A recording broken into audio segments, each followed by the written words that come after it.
Welcome back, everyone. DestinysJesus here. In today's video, I'm very ill, but we're taking a look at how to W key like Malibuca. He absolutely popped off in the most recent Cash Cup. He won by almost double the points.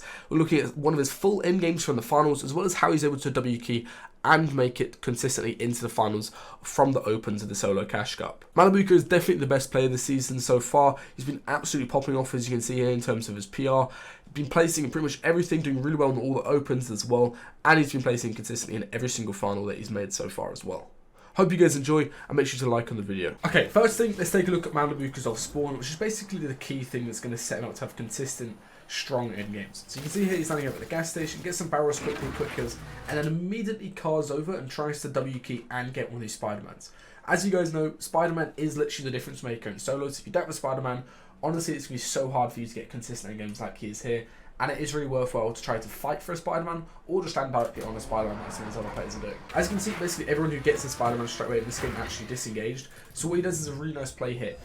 You have to think about your advantages in a solo fight. So right here you can see he's pretty bad guns and he's not the best HP, and he also has very minimal amount of builds. So how can he create an advantage versus other players with Spider-Man? Again, at this point, he doesn't really know too much information apart from he's a player that's disengaged with the Spider-Man, and he probably has a few floor spawns and a few chests. So as you can see, they're pretty even on loot. However, Malibuca obviously has the advantage in terms of having better guns. So how does Malibuca offset that and create an advantage in this off-spawn fight? So the key thing here is he's trying to play really slow and patient, and just wait for the other player to be forced to move. As you can see, he starts moving, goes for a beam while he's in the bush. Unfortunately, doesn't connect to any shots. But right here, he gets that dink, and that is basically the confidence he needs that he's going to be low on HP. It's very unlikely this other player is going to be 150 still, like they've got bigs and stuff off spawn. So he's going to W key straight away, and again, try to create some more advantages, which is what you're going to see here. As he comes over, he checks a couple floor spawns. Obviously, wants to keep the pressure on him, and he also goes to the effort of checking this cooler box and getting the actual splashes from it, just because again, it just means that he's going to have more HP compared to the other player. So even though he's a little bit shambles on guns and mats, he can still actually go for a play, go for an angel, and have an advantage there. Doesn't get the wall straight away, so he decides to go from above, and at this point he's got him pinned in. The other player's only just popped 1 minute to get out towards a decent HP, and he just wins the angel from above, just like that. And again, it's completely fine angel to take, because he's played slow, he's played his patience, he's got that beam to start the fight, and the other player is 150 only. Right here, this is actually a really nice rotate by Malibuca. I just want to show you guys. One important thing in rotates is just understanding, can you burn heals or are you better burning off mats? As you can see, he's barely got splashes, he's only got 2 minutes, he definitely cannot take too much damage on this rotate here. He needs to get in and basically take 0 damage. So what is he going to do? He's going to try to avoid the congested side of the zone, which is going to be either side of this river here, where players are boxed up either side. It's very likely to get service sprayed from one side of the river across, or if you just box up in there, and he's going to go wide into zone, and he's going to make sure he overbuilds and refarms the whole way. As you can see here, playing edge of third zone, wrapping into fourth, and he basically just takes his time, overbuilds a lot of wood to just make sure he doesn't take any damage, of course, and he also stops and gets some refarms in at the correct times. Refarming these trees here might seem like a kind of common thing to do, but because of how open it is and how many people can look at him, it's very likely he gets sprayed out while refarming, so he saves to do it into more of a safe, secure location like right here, where he can immediately just duck behind this metal if he gets sprayed out, just like that. Just ducks behind the metal, line of sights everything, and then comes into zone. And when he comes into zone here, he stops to metal, which is a very good thing. Basically means it's harder for that guy to keep service spraying him. And again, he's kind of between two people. You need to do something rather than just holding the wall. So he does a very nice play. Drops below this wall here, as you can see. Jumps up, gets a tiny amount of estimate, tiny amount of damage, but basically just lets this guy know, stop spraying me or we're going to have a problem, and he gets this rotate away completely for free. Pretty nice to rotate by him. Overbuilds a little bit more metal just to make sure he's alive. And at this point, he's healthy. He's got a decent amount of mats. He can probably make it into zone with these mats in a second here. The most important thing is he's kept himself healthy in a good position where he's going to be able to go for something later on if need be. Okay, right here, this is a situation that Malibuca makes it out alive and makes it into a good end game that I guarantee you every single one of you watching this video probably would have died in this situation. As you can see, he's got max distance rotating, he's got 0 mobility at all. The key thing that you need to do in this situation is have a backup plan rather than just hoping someone pads for you or does some kind of rotate that you can follow. You need to have a backup plan to rotate this. As you can see, his plan is basically to go underneath this bridge, which is what he's going to have to rely on here. This guy ends up just Spider-Manning late out his box, so he jumps down here, builds forward a little bit, does get tagged because obviously it's a very difficult rotate to do, but he knows the fact there's the bridge there that he can use the line of sight of, so nobody can shoot him, and then for the rest of this is actually pretty free, just because everyone on the backside is going to go ahead and rotate, and also because of how he rotated into that empty space earlier where he was quite isolated. It's actually a very free rotate that he does. Make sure every single time he's coming forward, he's aware of the threats around him. And the key thing, he doesn't shoot at too many people. He wasn't shooting at anybody that could creep his rotate. Right there, he just shoots that guy to see if he could possibly jump on him and get a Spider-Man or something. course, didn't go for it straight away, but he's very focused on just making sure that he plays the edge of Storm and he actually waits for Zone to catch up on him. He could just do this rotate straight in one go, but you can see he pauses several times. He takes his time to evaluate how he's going to get in the zone. Does he want to come in on this right hand side here, where there's a lot of people boxed and low that could spray him, there's a lot of cars that could get blown up and stuff? No, obviously not. He wants to come in on the left hand side, takes the time to think about it, jumps up here, really good movement, gets around, has a look for a second, and then he gets into a nice open space. No one's editing any walls looking to spray him. Gets in, holds his walls for a second, and he's chilling. Again, very shambles in terms of everything that's going on in this game, but he's into the end game and he's alive, so always something can happen, especially if you're confident like he is. Okay, let's take a look at how he's actually able to find a refresh on the start of moving zone. The key thing when you're finding a refresh is you need to be on the correct layer and you need to be trying to find the correct target to go for a refresh. If somebody's boxed up shambles, somebody's popping a mini, somebody's just landing while they're being flying, that is all prime time to go for a refresh and get in box. It's a really nice play he does here in terms of movement. As he comes into Defoc's box from behind of a harpoon, as you can see, he crouches behind the actual cone, so it makes it very hard for him to get a hit, gets a little bit of damage away, and then keeps on pressuring through, and he most importantly makes sure he's reloading his SMG at all points. Here, nice harpoon play out, gets the other player who jumped into Defoc's box dead.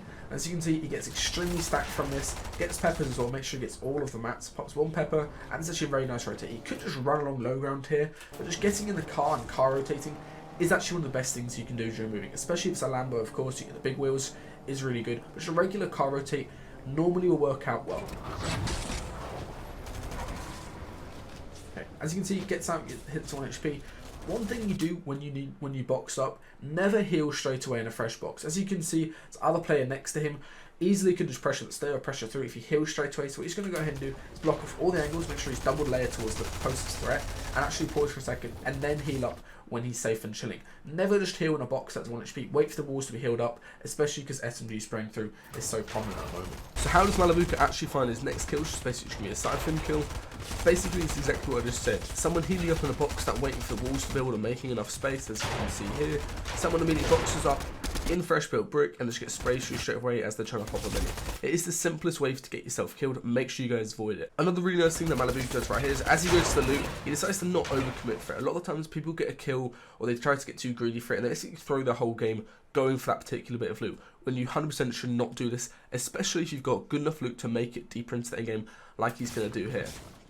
So you can see he does the correct thing, makes some space behind him, tries to open loot elbow, does a really nice armored wall play. So instead he just decides to go pop a pepper and then begin to rotate to front side. He does look for opportunities on the way, just like here. Again, he's always quite aggressive and looking for plays to do, but after realizing not really worth it, he's got good mats, he's just going to go the whole way to front side. As you can see, there's a nice layering just by doing side jumps like that. It's very safe to do. Then he gets up onto another high layer, boxed up in metal as he stops, makes a 2x1 again, heals up, and he's going to start looking on backside for kills. Now he's got this 2x1, he uses his actual floor and the wall to have a really nice open edit, but again, because he's in a 2x1, it's actually quite a safe edit to do. Nobody can really right and peek him or jump onto him because of how many edits he's got set up there. It's a very nice kill on somebody in a bush, then gets another kill on somebody straight below him. Then after he gets this kill, he actually decides to jump down and get it, and then again, begin rotating to front side. One very important concept to stick to in solos is making sure that you stick to the edge of zone, especially when you're halfway through moving. So earlier he was boxed up on the right hand side of zone, he kills someone on the right hand side of zone, so why would he swap over to the left to go to the middle of zone? Instead just stick to that right hand side of zone. As you can see here, we have a very free rotate, there's nobody behind him, he's completely aware of that, so he should save some mats, and there's a very nice tarp on low down in the end of zone. So the reason he's gone ahead and made so many boxes on the end of zone is obviously just to keep himself safe, but it also means that he's going to have a lot of opportunities and walls to edit to look for a kill. This kill comes very naturally to him, just someone jumping down, going for a refresh on 0 mats. And again, remember, an armored wall is technically your armored wall, doesn't really make it so anyone else can edit it. You're completely safe to play behind it and loot up like he's doing again. At this point, he decides to go for double mobility. MK is not really too useful at this point in the game, especially since the zones are a lot smaller, he doesn't hold people as much. So he swaps to Spider-Man and a pepper just to make sure he's going to have a fast movement speed, which is very nice to have in solos. Then he reloads everything and begins rotating back to his old top. As soon as he gets back into his old top, he's again looking for a refresh. He's not just got, oh, okay, I've got 40 builds and Spider-Man, I'm just going to box and play front side. Instead, he's going to go ahead and try staying in this old top for as long as possible, looking for kills, looking for more siphon. It actually takes down Typo here, as you can see. Jumps up this very nice angle on the kill, gets the loot, and then goes back straight into his top, and now he's going to begin rotating on foot. At this point here, there's basically two major options that Malibuca could do, especially with low zones pulling. He could either continue to Spider-Man and stay in a high layer, or basically just save his mats and kind of play a safe conservative style, Or he could try to go for height, might be a little bit risky, doesn't really scout out height too much. Or he could do here, which is a really nice play. He decides to slide down the hill and try to claim low ground. Unfortunately, someone cuts him off straight at the same time that he did it. But he gets up to a layer 1 off low ground, which is going to be very active. He's going to find a lot of opportunities for refreshes and kills here. And the key thing when you're playing kind of a busy leg like this, especially when you jump down early and claim low or 1 off low like he's doing here, you're going to find so many kill opportunities where you don't actually necessarily need to fight people. As you can see here, the other player dies on the wall right next to him and he gets basically all of the cypher mats from it. And then he gets back up into his old box again. Huge part of his gameplay is just getting into old boxes and making sure he's chilling while looking for the next opportunity to come to him, like it's going to happen here. Again, another very simple kill just falls to him. He's going to stick towards the right hand side of zone here. Make sure he sticks to zone. Gets another kill on the opposite side of zone, just SMGing people on backside, no mats. And again, gets back into his old box, and as soon as he's back in his old box like this, he's going to stick to the right hand zone like he's basically doing majority of this game here. Get up to the right and stick to it the whole way. Again, if you're on a side of zone that looks pretty nice, make sure you try to get back to your old box or get back into that old side where you know it's going to be free. Only one player on the side of zone here, which is really good job of just pressuring off, as you can see. Scouts out, checks everything's clear. Then he hunts down this other player and gets to kill the SMG again. SMG is absolutely brutal in endgame. You need to make sure you're carrying it pretty much over MK at all options as soon as you get a kill. Alright, let's take a look at how Malibuca is actually able to convert this low ground position into a win. And here's a couple of really nice things here.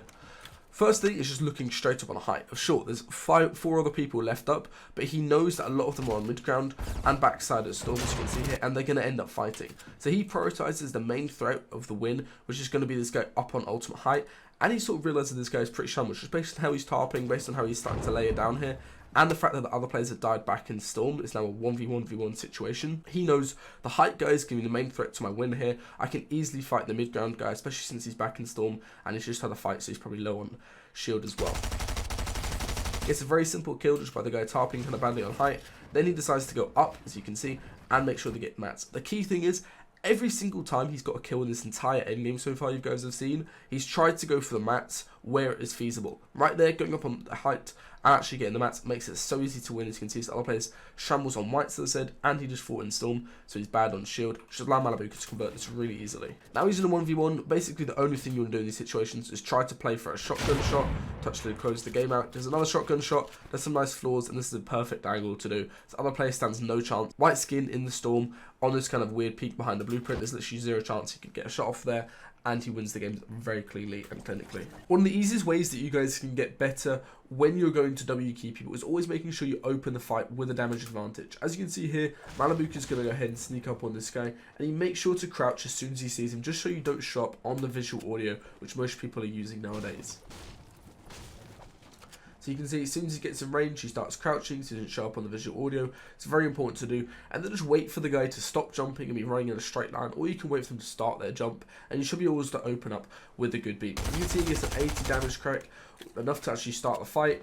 Baits the fact that he's going to spray at the bottom here for a second, as you can see, which results in him getting some free damage on this guy. Then he actually does a full chop out as he gets a little bit closer within shotgun range and gets a very simple kill. One very useful fighting technique that Malibuca does a lot is just knowing the extended range he can get with a cone. As this other guy's reboxing and making space upwards, as you can see, he pulls out his cone blueprint for just a few seconds, gets that cone underneath right there, basically gets that centerpiece control from a whole box away and the whole downwards box away as well, so diagonally upwards, and it stops the guy from going up and making loads of space. Now he goes in and approaches from the wall, goes above and gets that elevation on the opponent, and one thing Malibuca does the entire time is swapping up the angle he's approaching from. So right there he's approaching from below, from the side, now from the top, and he's going to go back down to the side, hop on the wall with a cone, so he's very nicely, safely protected. Other guy can't stare him off or anything, gets straight onto the wall, and gets a very simple kill as well. This is a very nice, quick fight that Malibuca does here on a third party in a cash cup. First of all, he just does a really good play by hiding behind the cones. It's something he does a lot. Just hiding behind cones, trying to get a little bit of free damage at the start. As you can see, he gets a very nice free little dink on the other guy. Now he jumps up and gets the crack on the opponent, and as soon as he does this, he basically just tries to end the fight as quick as possible by getting in the guy's box as quick as possible. There's a nice double let it down play, tracks where he's gone, and at this point, he sprays straight through the cone, and as he does this, he's not pulling out his shotgun or pulling out his SMG and kind of keep on spraying through. Instead, he tries to get the piece control, he gets all of the surrounding walls on the guy, and then he gets straight into the box, and gets a very nice kill afterwards. One of Malibuca's favourite edits to do when he's W-keying someone, as you can see, he's W-keying another Russian pro Coral in this fight here, is this top half wall edit. He does it the entire time, and it is so good because he always does it behind a right and peak. Compared to other players that do this edit like Mr. Savage, they tend to just do it straight up. He always makes sure he's swinging to the left before he does the edit, and then he swings over to the right, so he's got that right and peak advantage. Does it straight away right there, then he does it again twice, and the key thing that he's doing whenever he does this edit is he's always moving around behind the half wall. It makes it very hard to track him. As you can see, he gets a nice bleed through here, and again, as he sprays through this opponent, he's again using the right hand peak to his advantage. He's sitting behind the top right wall, and at this point the opponent really can't do anything, and then just gets sprayed straight through from that half wall edit. One thing Malibuca does the whole time whenever he's WQing someone is whenever they're reboxing and making space, he decides to go ahead and do quite unpredictable plays and basically just go from an unexpected side or approach in the box that most people wouldn't really expect. This guy's running away. He probably expect Malibuca to come around the right and keep on spraying him and keep on pressuring, but Malibuca is a very nice play. If she lets him go for a second and lets him out of sight, then he goes underneath from the opposite side, gets a cone from underneath with that extended cone technique, as you can see there, sprays him down into his box, and he's already got 4 hits and ready to get a very simple kill. Always just think about what would be the most likely approach to the box, and then how can you make it a little bit more unexpected, how can you swap up your angles, how can you go from a different angle in terms of up or below on the opponent to catch them off guard, like he does right there. A lot of people don't know this, but if you're playing on high meshes and not mobile builds or whatever, you can actually see people through their cone pretty much the entire time whenever they're scouting out, as long as you look from the correct angle.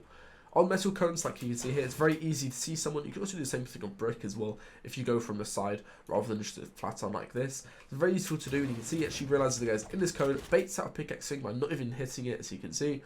Gets a free shot on him, and then gets a very free kill straight after with that nice bait out pickaxe swing play. This is a play that people always used to do when it came to fighting, and it kind of went out of fashion, but especially because the new season with SMGs, people just try to jump on each other with SMGs, but it is still really effective to do, especially if you've got a heavy or you've got a better quality strike. It works really well. Basically, as you approach the box, just bait out a couple of pickaxe swings like Malibuca did earlier, and just wait and see if someone does an open edit on you. So many times people try to do top right end peaks, or they just do simple bad edits trying to get SMG damage on you, and you can out damage them if you just stand there with a shotgun out and wait for them to make a play. As you can see, it's a very free shot on this guy, and at this point he's got a helmet advantage, swings once, places a stair behind him, and gets straight in the box, no messing around. This fight here is actually from the finals where Malibuca's only got an SMG, and it's quite a nice example of how to fight versus good players when you don't have a shotgun. First things first, so other player jumps on him from above, as you can see, doesn't actually get any damage off, but he immediately recognises the threat of the opponent that could possibly third party and gets some counter damage off. Basically just letting him know, okay, don't mess with this fight, you can sort of help out and get some storm surge, but obviously don't come over here and start fighting me as well while I fight this guy. So he gets a little bit of damage off, and as you can see, as soon as he does that and he realises other players boxing up, he's going to try to get some free damage on this player here. He gets a nice little dink with the SMG, and now, as you can see, while he approaches this guy, he's actually going to head and use that third party that was helping him out earlier in terms of actually helping him win this fight. As you can see, he's blocking off all the angles towards this other guy who's obviously just trying to get some surge, not really third party at this point, and he's going to use that other guy as sort of a supportive spray, as if you were doing duos, to actually get this fight done a lot cleaner. As you can see here, the other guy's spraying the wall for him, he sprays forward and gets a crack with the SMG. So now that he's decided he wants to go ahead and actually commit into this guy's box, obviously he's got that crack, how does he go ahead and do it? He realises where the guy is making rebox space and where's the weak point in that rebox. A lot of people, they'll target the most freshly built box to try to get in, but he realises here there's a natural bit where you can actually get straight through without the guy being able to place the floor. All he needs to do is just exploit through the cone, which is very simple to do. So let's go and take a look how he does this. Goes straight on the top of it, just like so. Other guy's in this box, and then he's transitioning back into this box. So you get straight in, as you can see. Gets the cone placed as well, and then stops the MK. And that whole time, the way that Malibuca's positioning meant that the third party was able to help him. It didn't actually take any damage from a third party, which is nice to see as well. Chase that other guy, leaves straight away, as you can see. Tries to get some surge tanks on him. And then now he's extremely stacked and set up for a good end game here in the finals that he converted into a win as well.